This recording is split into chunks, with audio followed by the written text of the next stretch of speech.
Así que cualquier duda, ok, ya. Vamos a iniciar viendo lo que vienen a ser los alcances que le podemos dar acerca de cómo llevar el curso de bioquímica. Capaz ya han oído, han oído que el curso es complicado, pero no es tan complicado como parece, ¿ok? Siempre y cuando tengan en cuenta lo que les vamos a mencionar. Iniciando con esto, vamos a ver una generalidad, ¿no? De qué es la bioquímica. Como sabemos, biología, química. Es una ciencia que va a explicar procesos químicos en los seres vivos. En este caso lo hemos dividido así porque es como está en las unidades. En las unidades vamos a ver lo que vienen a ser los aspectos macromoleculares. Está en sus sílabos, ¿no? Si no me equivoco, en la primera unidad vamos a ver lo que es las proteínas, en la segunda unidad los lípidos, la tercera los carbohidratos y la última los ácidos nucleicos y sales minerales. Que en este caso están macromoléculas, ¿por qué son importantes? Porque van a formar parte de, en general, todas las estructuras moleculares que se formen en los seres vivos y van a explicar todos los procesos biológicos de estos también, ¿no? ¿Que les va a servir para qué? Para fisiopatología, bastante les va a servir. Porque hay enfermedades en fisiopatología como el asma que se explican a través de procesos bioquímicos. Se van a llevar bastante de lo que han llevado en bioquímica. Su importancia. ¿Por qué es importante el curso de bioquímica? ¿Por qué tengo que estudiar bioquímica si no me va a servir? O de repente no voy a llevar en la carrera. Yo voy a ver nivel macro, no voy a ver nivel micromolecular. No voy a ver nivel molecular, yo voy a ver solo gente, personas. ¿Por qué? Porque va a explicar todos los procesos primero. La bioquímica es como la matemática y la ingeniería, o es el lenguaje de la informática, ¿no? Como el sistema Java, el lenguaje Java, en lo que van a hacer los informáticos. Entonces, la bioquímica va a explicar los procesos de equilibrio en el cual estén los seres vivos. ¿Por qué me sirve saber esto? Porque en caso de que haya una variación en la hemostasis, va a explicar la fisiopatología de las enfermedades, ¿no? Porque no solo se altera a nivel macro, a nivel micro se explica todo, como en biología molecular, ¿no? Y seguimos porque, como se dijo, todas las enfermedades, o por lo menos las alteraciones macromoleculares, las alteraciones bioquímicas dentro de los seres vivos, van a producir una serie en cadena, ¿no? Se altera de repente la producción de bicarbonato, entonces, no, se reduce el oxígeno, por ejemplo. Entonces va a haber, el sistema va a buscar una forma de compensar, aumentando la producción de bicarbonato. Esto va a generar una acidosis, una alcalosis dentro del sistema. Entonces, todos estos procesos van a tener su explicación a nivel macro. O sea, van a tener una consecuencia visible, una consecuencia patológica. Y también por los avances médicos que se están haciendo. Los últimos avances médicos, más que todo en el sistema de ADN, edición genética, casi todo esto es a nivel bioquímico. Así que cuando lleven inmunología van a llevar también su capítulo de ácido nucleico, que es importante que se lo aprendan bien, para que lleven inmunología de una forma más accesible. ¿Cuáles son los consejos que les podríamos dar nosotros como ayudantía? La actitud que tengan ante el curso, ¿no? En primer lugar, si van al curso pensando que es un curso difícil, pensando que no van a pasar, que no van a entender nada, de repente la diapositiva del profe que copia y pega tal cual el libro, o los términos complicados que puedan haber. Entonces, si venimos con esa actitud, primero que no vamos a tomar en cuenta nada de lo que se ve en clase. Esto es no solo para bioquímica, sino en general. Entonces, tener una buena actitud ante el curso, el querer llevarlo bien, el querer aprender por más que a uno le cueste, querer aún más, este curso va a ser importante para el hecho del aprendizaje, para que no les cueste tanto y sea más fácil y accesible el hecho de que aprendan. Y después las formas de estudiar. Este curso es lógica pura, como se dijo. Imaginen que es un curso de matemática. Todo lo que sucede, cada encima que hay cada proceso metabólico, cada, cada resultado o cada producto de cada reacción química, tienen una razón de ser. Cada enzima tiene una razón de ser, tiene una utilidad y tiene un porqué. Entonces, es importante que si ven un proceso metabólico, recuerden primero esta imagen que todos hemos visto de bioquímica, ¿no? De todos los procesos de metabolismo, la imagen del metabolismo. Entonces, no que se aprendan todo el metabolismo, sino que recuerden esa imagen para que digan, ah, Todo tiene un porqué porque todo está conectado. Entonces es importante el buscar el porqué y para qué suceden estos procesos, o el porqué y para qué de cada cosa que vamos aprendiendo. Y también las palabras que no entiendan. Nunca se queden con la duda y nunca memoricen solo por memorizar. Porque de repente ven la diapositiva del profe y solo quieren memorizar lo que hay ahí y no entienden el trasfondo que hay o el trasfondo de las palabras.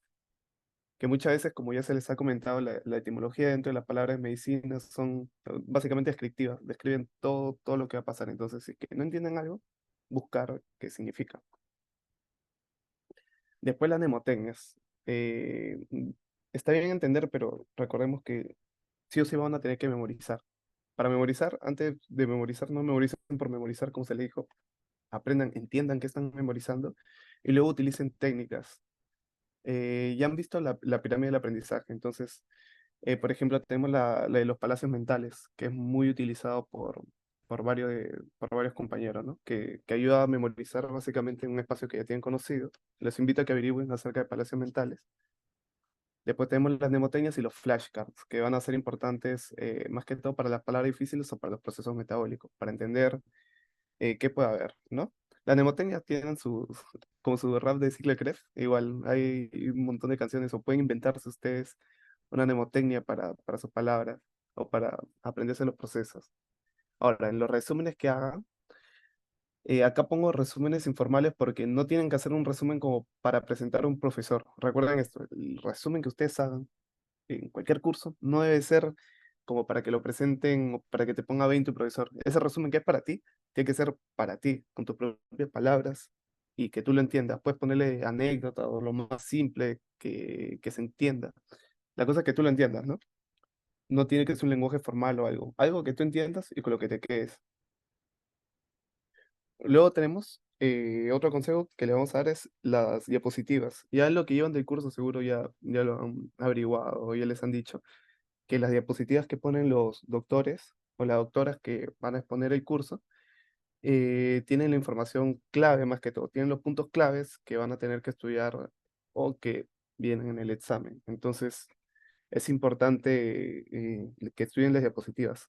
Sobre todo que hay un antecedente en bioquímica y nutrición, ya que en nutrición, si tienen compañeros, saben que han llevado este curso y que han estado en exámenes y que casi todos sus claves han estado en las diapositivas, nos comentaban las doctoras. Entonces, justamente esas doctoras también nos van a dictar o le van a dictar a ustedes, así que es importante que revisen las diapositivas. Si bien las doctoras van a poner, eh, o sea, van a basar en el Harper o en los libros o en la bibliografía que está en sus sílabos, si van al final, en la última página de sus sílabos, ahí está la bibliografía que se va a utilizar. Es importante que rescaten estos puntos porque no van a tocar todo el Harper, por ejemplo. Le van a leer el Harper y no van a tocar todo el Harper, sino los puntos claves que están en su diapositiva. Esos son los puntos que van a tener que estudiar en un primer lugar. Y las fuentes bibliográficas, como se les mencionó. Tenemos el libro de bioquímica. Todos estos libros se encuentran, primero lo pueden encontrar en Amazonas. El primer libro está en la biblioteca del SEM. No sabría si está en la biblioteca de la facultad.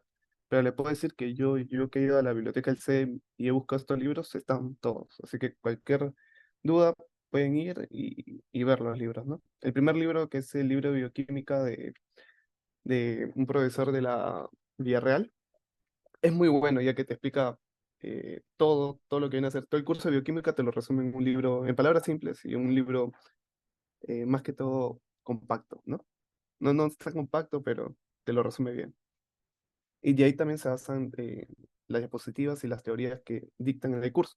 Luego tenemos el libro de Harper, que es de Química Ilustrada, que es un libro un poco más complejo, por lo que le recomendaría empezar por el Leninger. O sea, ver primero lo básico. O si tienen otro libro que les parezca más sencillo o que tenga palabras más, o sea, que sea la información más compacta, más sencilla, empiecen por eso. No se compliquen porque he pasado yo también por eso, que he tratado de aprenderme el Harper de una, porque he dicho, ya, voy a estudiar de donde sacan tanto la información, ¿no? Del Harper, que tanto lo citan. Y veo y no entiendo nada, no entiendo nada de Harper. Entonces, primero, vayan por los libros que sean textos básicos. Empezamos entendiendo las bases para luego ir a lo complejo. Entonces, mi recomendación es que lean Si tienen acceso al del texto de bioquímica de Marino Villavicencio, primero se lean ese, luego vayan por principios básicos u otro libro que tenga principios básicos de bioquímica, que sea básico, básico, y luego se van al Harper, ya a profundizar, pero que esa sea su secuencia, de básico a complejo. Y ya si quieren buscar artículos para la parte práctica del curso, les van a citar artículos. Recuerden eso, cuando les manden los problemas por alteraciones, de repente minerales, desequilibrios, siempre les van a mandar a esos un artículo específico de ese caso clínico. Lean ese artículo y fíjense en la bibliografía de ese artículo, porque ahí van a tener más información. Hay cosas que no van a entender, entonces primero recuerden ir de lo básico a lo complejo. No se exalten, no se apuren en ir de frente al Harper, porque capaz les va a demorar más entender la información, por más que memoricen, no van a retenerlo. Y con respecto a la retención, tenemos un último consejo, que es lo que ya les habrán dicho o ya habrán visto, que es la pirámide de Edgar Dale, que es básicamente buscar actividades activas, explicarle a alguien, a un compañero, hacer o tratar de hacer o tener grupos de trabajo y explicarse entre ustedes mismos para que aprendan. Esta información así van a retener y sobre todo van a poder corregirse. Si es que se equivocan, entonces su compañero que ha estudiado les va a decir, oye, estás equivocado en este punto. Y así el aprendizaje va a ser un aprendizaje activo. Y si es que estás solo o sola, estudiando solo, sola, ¿cómo puedes hacer? Grabarte a ti mismo. Trata de grabarte a ti mismo como si le explicaras a otra persona y luego tuve tu propia grabación. Esto va a servir mucho para memorizar y también para que ustedes puedan mejorar al momento de explicar y que se les quede, porque recordemos que al explicarle a otra persona o tratar de enseñarle, lo que hacemos es organizar toda la información para transmitirla de manera clara. Entonces esto va a hacer que no se olviden, no se olviden hasta después del examen que den. Y ahora sí, vamos a iniciar con lo que viene a ser el tema. Antes de iniciar el tema, ¿alguien tiene alguna duda con respecto al curso? Con respecto de repente a algunos consejos, de bibliografía, capaz. A ver, acá tengo los libros, les voy a mostrar, a ver, para que vean cómo son, cómo es el Villavicencio. Les recomiendo ir al CEN. Ahorita el CEN está abierto, no sé si estará abierta la biblioteca. Pueden preguntar para que revisen los textos. A ver, miren. Acá tenemos el texto de Villavicencio, que esto me lo regalaron, no, no sé, ya, pero es un texto, como ven, es un libro, no es tan grueso, pero tiene todo lo que van a llevar. Todo lo que van a llevar en el ciclo, en este ciclo, lo tiene acá resumido. Entonces van a tener su Villavicencio, su Leninger, para aprender lo básico, y luego van a Harper, ¿no? Para ver la parte compleja. Harper, ¿por qué el Harper tiene que ir a la parte compleja? Porque en el Harper van a estar todos los, todos los procesos metabólicos, entonces va a ser más complicado entender si es que no saben la base. Ahora sí, iniciamos con el tema que viene, que es de enzimas.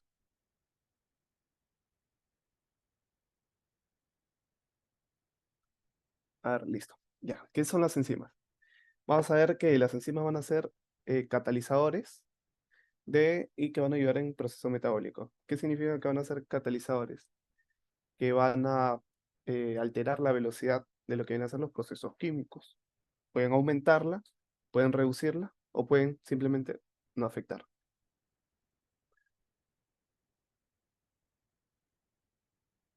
Luego tenemos lo que vienen a ser que van a ver los procesos metabólicos, ¿no? Van a alterar los procesos metabólicos, van a afectar en estos y van a ayudar. Y que no todas las enzimas son proteínas. Esto ya es de hace tiempo, ¿no? Pero no todas las enzimas son proteínas. Recordemos, hay un pequeño grupo de enzimas nomás que son los RNA catalíticos, que son las únicas enzimas que no van a ser proteicas, ¿no? Que no tienen estructura proteica. Luego tenemos la nomenclatura de las enzimas, que va a ser por su número de clasificación, clase, subclase, subclase y número de orden, y el nombre sistémico, que es de acuerdo a dónde o al punto que van a actuar. Ahora, tenemos los modelos propuestos. Dentro de los modelos propuestos vamos a tener el modelo de llave cerradura y el modelo de ajuste inducido. El modelo de llave cerradura, como vemos, tenemos un sustrato compacto, la enzima compacta y van a actuar, ¿no? ¿Qué quiere decir esto? Alta especificidad y el sustrato y la enzima son rígidas, como si fueran dos tablas de madera. Pero en el ajuste inducido, el sustrato y la enzima son flexibles. Esto significa que da más posibilidad, o sea, no hay una alta especificidad, pero está más abierto a que haya el movimiento de estas proteínas, ¿no? Ahora, ambos modelos existen dentro de las enzimas, ¿no? Tanto el sustrato como la enzima rígida como la enzima flexible, pero el más aceptado es el de ajuste inducido, el segundo modelo, que es el más actual. Seguimos. Vamos a tener estos tipos de enzimas, la oleenzima, enzima activa, con componente no proteico, las apoenzimas, que son enzimas inactivas sin componentes no proteicos, el cofactor, que va a tener una parte no proteica, que normalmente son sales minerales, una coenzima, que son derivados pequeños de vitaminas que van a ayudar a mejorar la eficacia de la enzima y de los procesos, y el grupo postético, que es una unión covalente. Recuerden esto, es una proteína de ion metálico. Ahora, dentro de las clasificaciones internacionales, como habíamos visto, tenemos el número de clase, el nombre de las clases y el tipo de reacción que sea. Si tenemos a las oxioreductasas, ¿en qué va a participar? Oxio-reducción, transferencia de electrones. ¿Va a quitar o va a dar electrones? Entonces va a actuar a través de los iones hidruro o los átomos de hidrógeno. Esta vendría a ser el primer número de clase. Luego vamos a tener las transferasas. Recuerden que todo lo que termina en asas, en su mayoría, son enzimas. Y la primera parte es donde van a actuar. Transferasas, asas, enzimas que van a participar en reacciones de transferencia. Hidrolasas, asas, hidrólisis, enzimas que van a participar en reacciones hidrolíticas. Liasas, en este caso, qué va a participar? El lia, ¿qué te suena? Unión, ¿no? Entonces va a participar en la ruptura de los grupos o de enlaces en general. Las isomerasas van a participar en la transferencia de grupos de moléculas, las formas isoméricas, isomerasas, isómeros, y las ligasas también en las uniones, pero en este caso por reacciones de condensación a diferencia de las ligasas. Ahora, vamos a tener los factores que afectan a la actividad enzimática. Vamos a tener acá que la actividad enzimática va a depender de la concentración de enzimas y de sustratos. Sustrato es el lugar, el sitio donde va a ir, sitio diana, el lugar diana. Y la enzima es lo que se va a mover, ¿no? Entonces, vamos a tener que en la primera fórmula o en el primer factor, que si se ve alterado la concentración de sustrato, se va a ver alterada la velocidad de reacción. Entonces, la concentración de sustrato y la velocidad de reacción es directamente proporcional. Acá la enzima sería constante, una constante, o sea, la enzima no va a variar, el número de enzimas no va a variar. Pero, ¿qué pasa con esto? Porque es directamente proporcional, pero hasta cierto punto, hasta el punto de saturación. ¿Por qué? Porque recordemos que la enzima va a actuar sobre el sustrato, más no el sustrato sobre la enzima. Entonces, por más sustrato elevado que haya, si el sustrato pasa, pasa el número de enzimas, la concentración de sustrato es mayor a la concentración de enzimas, entonces ya no va a afectar la velocidad de reacción porque ya no va a haber reacción que afecte o reacción que haya. ¿Por qué? Porque las enzimas se habrán agotado por más mayor concentración de sustrato que haya. Entonces, es como un salón de clase con varias sillas. Si tengo un salón con 10 sillas y 11 alumnos, entonces va a sobrar un alumno, ¿no? Pero si tengo un salón con 20 sillas y 11 alumnos, van a sobrar 9 sillas. Los alumnos que entren en el salón, o por más sillas que haya, no va a afectar el número de alumnos que haya. Es igual. Entonces, el número de enzimas que haya, mientras sea igual al número de sustrato, la velocidad va a ser máxima. Una vez esta velocidad, una vez esta concentración de sustrato se eleve y sea mayor a la concentración de enzimas, la velocidad de reacción va a alcanzar la saturación enzimática. Entonces ya no va a ser mayor y a partir de ese punto va a ser una velocidad constante. En el caso de la concentración de enzimas, va a variar, va a ser directamente proporcional. ¿Por qué? Porque si tenemos mayor número de enzimas, va a haber mayor velocidad de reacción, ya que este número de enzimas va a actuar sobre los sustratos que estén en forma constante. Entonces pueden haber menos enzimas, por lo tanto la velocidad de reacción va a ser menor debido al menor número de sustratos que se ocupa. Pero si hay un alto número de enzimas, por más que haya menos sustratos que enzimas, la velocidad va a ser mayor porque las enzimas van a estar agrupadas para un mismo sitio. Entonces, lo que promueve la acción es que estos sitios se llenen, no que estos sitios queden vacíos. Por eso es que en la concentración de sustrato alcanza la saturación enzimática y en la concentración, donde se afecta la concentración enzimática, no hay una saturación como tal, sino va aumentando, ya que lo que importan son los sitios y no el número de enzimas. El número de enzimas lo único que va a provocar es que se aglomeren y sean más rápidas las reacciones. Ahora tenemos también la temperatura y el pH. En el caso de la temperatura también va a haber un punto límite en el cual la temperatura va a ayudar a aumentar la velocidad de reacción, ya que a menor temperatura, recordemos que ¿qué es la temperatura o el calor, no? Cuando un cuerpo o cuando los átomos están o tienen poco movimiento, hay poco, ahí es lo que se llama hay poca transmisión de calor, ¿no? A mayor transmisión de calor, mayor movimiento de los átomos de la molécula. Entonces, recuerden esto, movimiento. Si las enzimas o la temperatura ayuda a un mayor movimiento, va a ayudar a que la enzima y el sustrato se unan de mejor manera, como el segundo modelo que vimos de ajuste inducido. Relacionemos. Pero si el movimiento ya es demasiado, entonces sería como, imaginen que la proteína, la enzima está ya demasiado flácida. Entonces ya no provocaría, que ya no permitiría la unión de estos. Entonces sería todo lo contrario.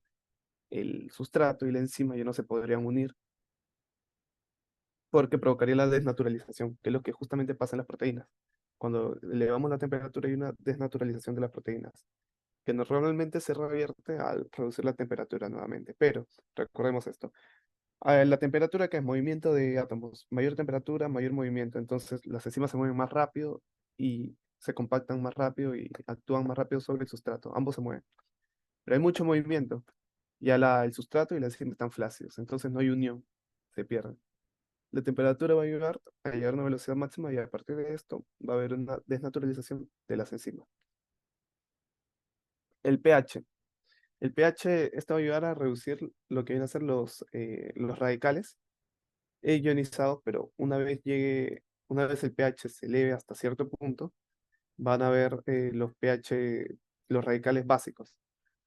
Y entonces tiene que, de acuerdo al tipo de enzima, de acuerdo a la naturaleza de la enzima, la naturaleza de dónde está actuando el sustrato también, va a haber un pH óptimo que es donde se alcance la máxima velocidad, que al igual de la temperatura, una vez se llegue a esta máxima velocidad, procedería a un proceso de desnaturalización o de pérdida de electrones. En este caso, una alteración en los iones, en lo que viene a ser los procesos químicos, alteraría también la unión de la enzima y el sustrato. Otros factores que van a afectar van a ser la cinética enzimática. Vamos a hablar ahora de la cinética enzimática, que básicamente es determinar la velocidad de reacciones, de acuerdo al factor. Acá se va a hablar mucho de la constante de Michelis o Km, ¿no? Km, constante de Michelis, que va a ser la concentración o la cantidad de sustrato necesario para obtener la mitad de mi velocidad máxima. ¿Esto para qué me va a servir? Para determinar afinidad, o sea, la velocidad de la saturación a la que llega de acuerdo a la concentración de sustrato.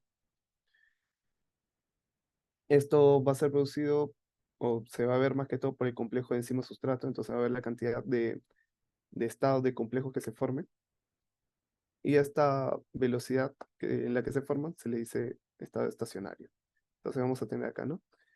La curva asciende en bajas concentraciones, esta es una curva de primer orden, y cuando tenemos la curva meseta o de orden cero en altas concentraciones.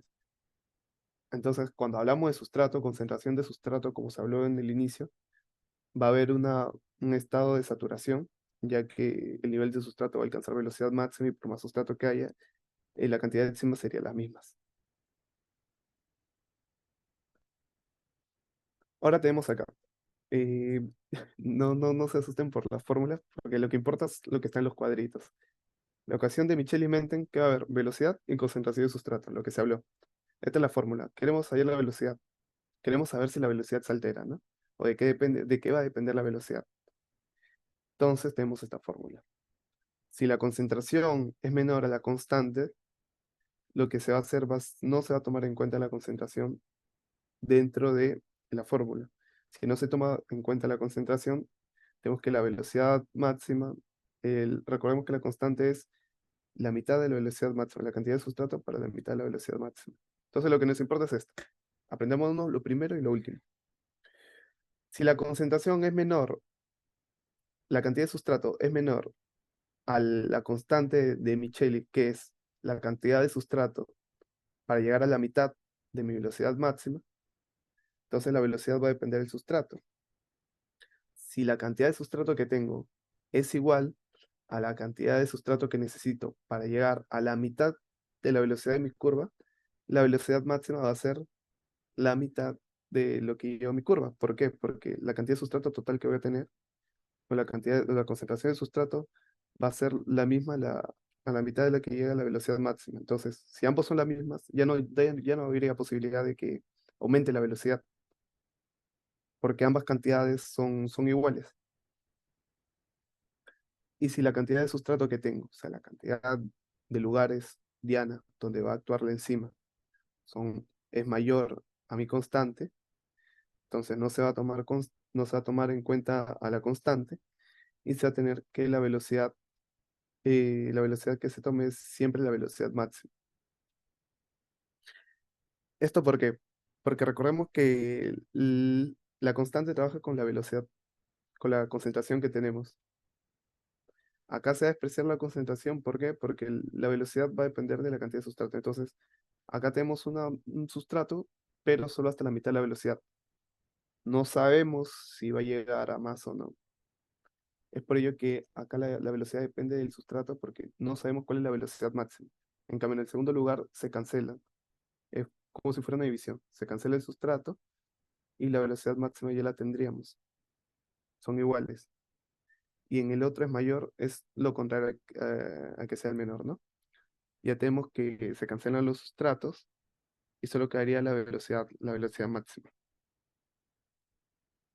En lo siguiente tenemos por qué es importante la constante, porque nos va a determinar la afinidad. A mayor constante, menor afinidad. Y a menor constante, mayor afinidad. ¿Esto qué significa? Que afinidad entre enzima y sustrato, que va a haber mayor cantidad de enzimas que se unan al sustrato. Nada más. ¿Qué es afinidad? Que una enzima forma un complejo ES, ¿no? Complejo enzima-sustrato. Entonces, si tengo más constante, va a haber menor afinidad, y si tengo menos constante, va a haber más afinidad. ¿Cómo podría explicarlo de forma gráfica? Una balanza. En la izquierda tenemos a los sustratos y a la derecha tenemos a las enzimas. Si hay menor cantidad de lugares de acción, va a haber mayor afinidad porque va a haber una mayor cantidad de enzimas. Y si la parte de enzimas y si la parte de sustrato pesa más que las enzimas, entonces va a haber una mayor cantidad de sustrato, pero va a haber menor afinidad porque va a haber menos cantidad de enzimas. Entonces va a haber menos complejo. La formación de complejos no depende del sustrato, sino depende de la enzima. ¿Y cómo calculo este valor máximo? Ya, acá tenemos esta gráfica, ¿no? Que es básicamente la, la inversión de la ecuación de Michel y Menten, que es el que vimos hace dos diapositivas. Entonces tomamos esta fórmula con la constante, la cantidad de sustratos y la velocidad máxima y simplemente la hacemos. Pero esto no le va a tomar, es más que todo para entender el mecanismo o la función que cumplen las enzimas, cómo es que actúan, ¿no?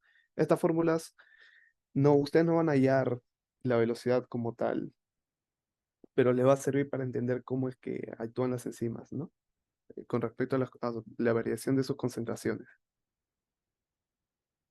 Y ahora tenemos el alosterismo, que va a ser una regulación enzimática en periodos breves, muy rápido, es un proceso rápido, y en este caso los procesos son reversibles. Ahora, ¿dónde ocurre? Tenemos a la enzima. Recordemos que la enzima la tenemos como un Pac-Man, ¿no? Tenemos el centro activo, que es donde va a actuar con el sustrato. Imaginemos que la enzima tiene un sustrato también, un centro activo también, que es el centro regulador, que es como si la enzima necesitara de otra. Entonces, esta enzima va a ser una enzima y a la vez va a actuar como sustrato para el regulador, ¿no? Que es el proceso alostérico. Ahora vamos a tener procesos reguladores positivos y negativos, que en este caso van a desplazar la curva hacia la izquierda o hacia la derecha. ¿Qué significa? Que va a hacer que con menor concentración haya mayor velocidad o que necesite una mayor concentración para llegar a la mayor velocidad. Por eso acá trabaja con menos sustrato, con más sustrato aumenta la velocidad de reacción, reduce la velocidad de reacción. Y esta es la gráfica que vamos a tener. Esta es la curva de la que se habla, que va a ser concentración por velocidad.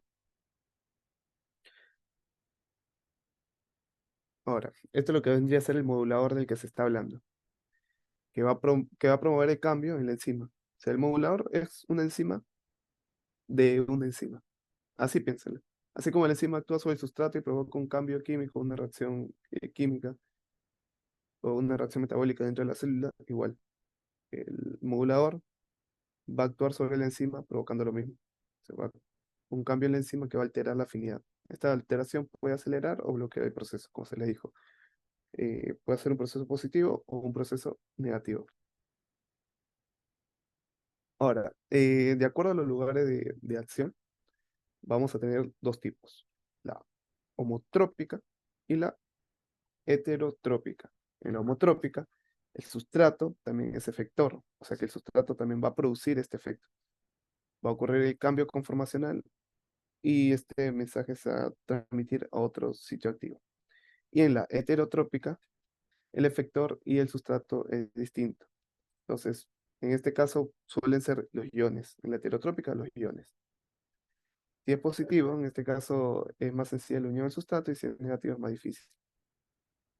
Y acá, acá le vamos a poner ejemplos. Ahora van a ver de lo que se habla para que se vea de mejor manera.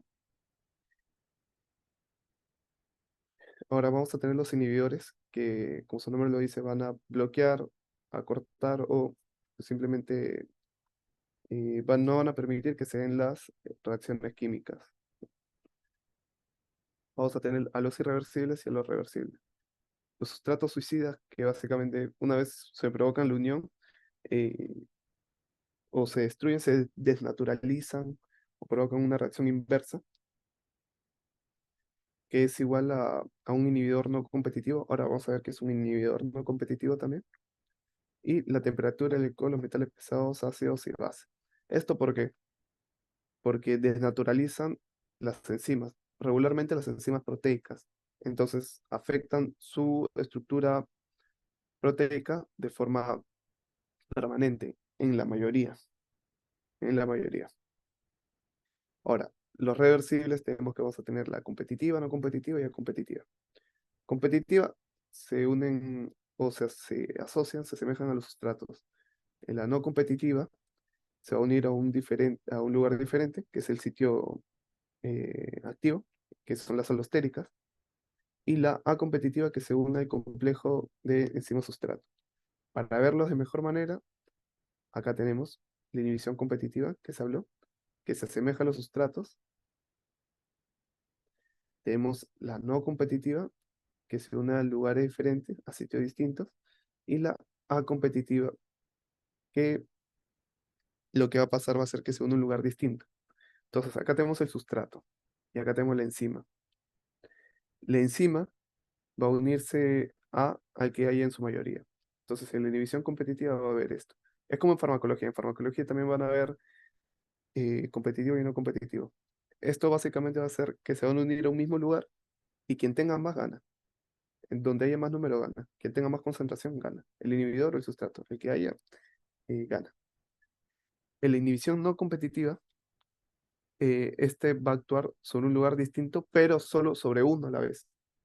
¿Qué va a provocar? El inhibidor va a unirse a la enzima y va a evitar lo que viene a ser el complejo enzima-sustrato, pero antes de que la enzima forme este complejo.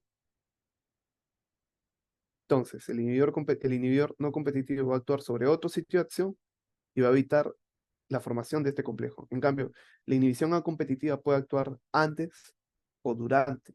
Entonces, no va a afectar que ya se haya formado el complejo. Si ya se formó el complejo, ¿qué va a pasar con este? También va a actuar sobre otro sitio activo dentro de la enzima, pero no le importa si ya formó el complejo o no. Si ya lo formó, lo rompe. Y si no lo formó, no lo vuelve a formar. Entonces, esa es la diferencia. Ahora, ¿en qué varían también estos? ¿Por qué la inhibición no competitiva es diferente a a competitiva? Por la concentración de sustrato que hay, la constante de Micheli que se le habló. Constante de Micheli es concentración siempre. Entonces, cuando la constante aumenta, hay menor afinidad. Entonces, la velocidad va a ser constante. En este caso, la velocidad va a ser constante. En la inhibición no competitiva y ya competitiva, que es para no confundirnos, va a haber una constante igual en la inhibición no competitiva, pero en la A competitiva ambos van a estar disminuidos, tanto la velocidad como la constante. Listo. Y ya hemos terminado con lo que viene a ser la parte de enzimas. Y me gustaría saber si es que tienen alguna duda con respecto a lo que les he dicho, les he mencionado. Ahorita voy a cerrar, voy a dejar de compartir porque no sé qué pasa, que cuando comparto no puedo ver el chat. Así que, a ver, chicos, esperen un toque.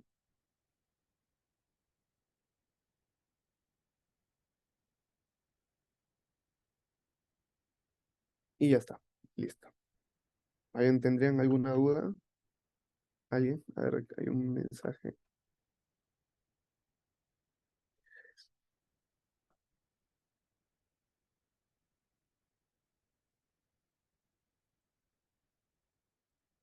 ¿Entendieron? ¿No entendieron?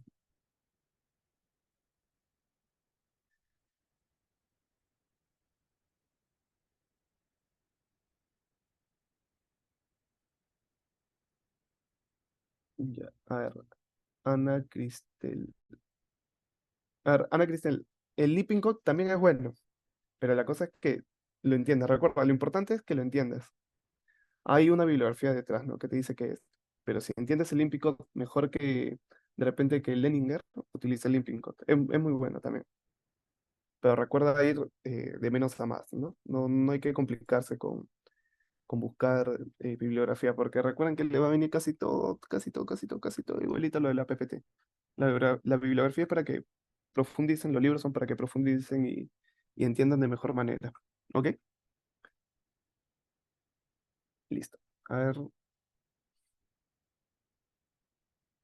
ya. La diferencia entre no competitiva y ya competitiva es que en la no competitiva, primero vamos a verlo de dos puntos. La no competitiva y la A competitiva, ambos actúan sobre dos sitios activos. Eso tienen en común, ¿ok? Pero en la no competitiva, va a importar si se ha formado el complejo o no.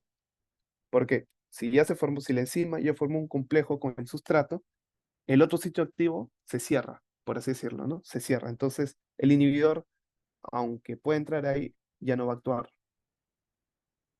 Pero en la A competitiva, no importa si ya se formó el complejo sustrato o no, el inhibidor entra de todas maneras en su otro sitio activo.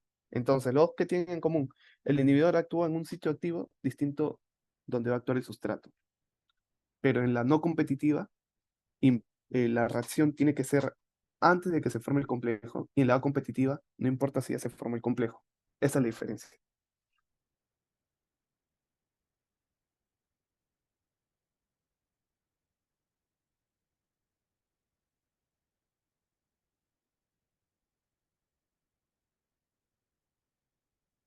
Ya, a ver, listo. A ver, otra pregunta. ¿Por qué en la inhibición competitiva la velocidad no cambia. Ya, no va a cambiar la velocidad, pero va a cambiar la afinidad. ¿Por qué? Porque recuerden que, vamos a recordar, ¿no? Hablamos de velocidad, de concentración y de enzimas. En este caso, estamos tratando a la enzima como si fuera un sustrato. Cuando hablamos de velocidad de reacción, normalmente siempre tenemos centrado al sustrato, ¿no? El sustrato, que es donde actúa la enzima. Pero en este caso estamos viendo como si fuera un sustrato a lo que viene a ser la enzima. Entonces, en la inhibición competitiva no va a cambiar la velocidad porque ahí hay un número de enzimas fijo. Entonces, el número de enzimas no va a variar, pero sí el número de sustratos. Lo tomamos en cuenta como si fuera una velocidad máxima, ¿no? ¿Se acuerdan que cuando se mencionó hay una mayor cantidad de sustratos, pero va a haber un tope de saturación? Ya, es lo mismo, solo que acá no solo va a estar el sustrato, sino también va a estar el inhibidor. Entonces, la velocidad no va a cambiar, pero sí la afinidad, ya que el número de enzimas va a ser el mismo. No sé si se me entiende. ¿Se me logra entender?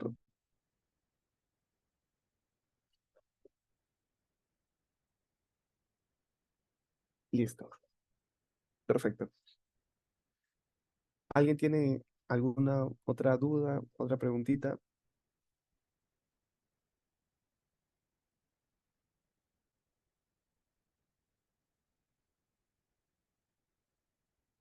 De repente no con respecto a este tema. Puede ser como se lleva con el curso. Yo le recomendaría ver que se lleven, o sea, que traten de preguntarle a sus doctoras todos los alcances que tengan, porque muchas de las doctoras o doctores que van a estar dentro del curso no son médicos, sino son bioquímicos puros. O sea, son es gente que estudia, son personas profesionales que tienen magíster, muchos tienen magíster, maestría, todo. Son profesoras muy preparadas en investigación, así que deberían, con la doctora que les toque, la profesora, doctores, preguntarles qué es lo que pueden estudiar ustedes, ¿no? Porque ya que ellos son los que van a preparar el examen también. Como le dije, ¿le van a tomar de las diapositivas? Sí. ¿Le van a poner algo que está fuera de la diapositiva? No, pero para lo que lleven de investigación, sí, ¿no? O sea, en sus prácticas, sus exámenes teóricos, le va a venir la información o los temas que se toquen en diapositiva, porque también hay profesores que solo ponen en diapositivas cosas muy generales y te toman cosas que deberías haber estudiado. Entonces, estudien bien sus sílabus. La primera parte es, tienen que aprendérsela bien la parte de proteínas, ya que aunque lo lleven después, aunque después lleven lípidos, van a seguir tocando la parte de proteínas, ya que como vimos las enzimas actúan en todo. Entonces van a haber enzimas en todos los procesos, como su mayoría son de tipo proteica, entonces es importante que aprendan ese tema muy bien, chicos, y que entiendan más que todo este tema de velocidad y no, porque lo que le van a preguntar es, ¿se aumenta la temperatura, se disminuye, si hay más concentración de sales? También hay cierto debate en lo de la concentración o lo del pH, pero en simple es esto, en simple es eso, ¿no? Lo que les digo.